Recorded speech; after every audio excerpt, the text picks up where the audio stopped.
Hi friends, வணக்கம் and welcome back to our channel Meena's life style. இன்றைக்கி நம்ம சேனலில் என்ன வீடியோ பார்க்க போகிறோம்னு பார்த்தீங்கன்னா, ரொம்பவே சூப்பரான அரைக்கீரை கடையல் எப்படி பண்ணுறது தாங்க பார்க்க போகிறோம். இந்த கீரை கடையல் பண்ணுறது ரொம்ப ரொம்ப ஈஸி. எப்படி பண்ணலான்னு சொல்லி வீடியோக்குள்ளே போயிட்டு பார்க்கலாம் வாங்க.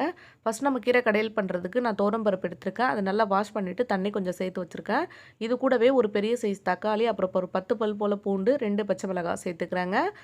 அடுத்ததான் நான் கீரை வந்து நல்லா கட் பண்ணிவிட்டு இது மாதிரி தண்ணியில் சேர்த்து வாஷ் பண்ணி வச்சுருக்கேன். இதை வாஷ் பண்ணிவிட்டு அப்படியே வந்து இதில் பருப்பில் சேர்த்துக்கலாம். நான் வந்து இன்றைக்கி குக்கரில் வேக வைக்க போகிறேன். நீங்கள் வந்து குக்கரில் வேக வைக்காமல் அப்படியே மூடி போடாமல் வந்து கீரை வேக வைக்கிறது ரொம்ப நல்லது உடம்புக்கு. ஸோ ரொம்ப சீக்கிரமாக வந்து செய்யணும் அப்படின்ற போது இதை வந்து ஃபாலோ பண்ணிக்கலாம். அப்படி இல்லை அப்படின்னா நீங்கள் ஃபஸ்ட்டு பருப்பு மட்டும் மூடி போட்டு விசில் வச்சு எடுத்துகிட்டு அதுக்கப்புறமா ஓப்பன் பண்ண பிறகு கீரை போட்டுட்டு கொஞ்சம் நேரம் வேக வச்சிங்க அப்படின்னா சரியாக இருக்குங்க. நான் வந்து இன்றைக்கி ரொம்ப சீக்கிரமாக எப்படி பண்ணுறது அப்படின்னு தான் இன்றைக்கி காமிக்க போகிறேன். நான் மூடி போட்டுட்டு இது வந்து வேக வச்சுக்கிறேன். இப்போ இதை ஆன் பண்ணதுக்கப்புறமா ஒரு 4 விசில் வச்சு எடுத்துக்கிறேங்க. அவ்வளோதான், ஒரு 4 விசில் வந்ததுக்கப்புறமா நான் விசில் வந்து எல்லாம் போனதுக்கப்புறமா இது ஓப்பன் பண்ணிக்கிறேன். ஓப்பன் பண்ணிட்டோம் அப்படின்னா இந்த மாதிரி வந்து நல்லா வெந்து வந்துடும். நீங்கள் வந்து கீரை இந்த மாதிரி சேர்த்து வேக வைக்கிறது விருப்பம் இல்லை அப்படின்னா நீங்கள் வந்து கீரை மட்டும் சேர்க்காமல் பருப்பு மட்டும் வேக வச்சுக்கோங்க. அதில் இருக்க சூடாக இருக்க தண்ணி வந்து வடிகட்டிட்டு அந்த தண்ணியில் வந்து நான் புளி சேர்த்துக்கிறேன். புளி வந்து சீக்கிரமாக ஊறிடும்.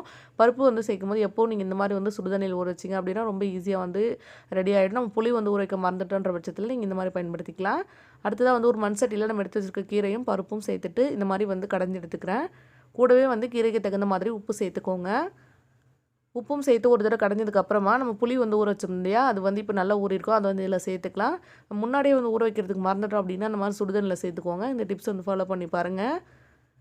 இப்போ நான் புளியும் சேர்த்ததுக்கப்புறமா இது வந்து மறுபடியும் கடைஞ்சி எடுத்துக்க போகிறேன். உப்பு வந்து நான் தேவையான அளவு சேர்த்துட்டேன்.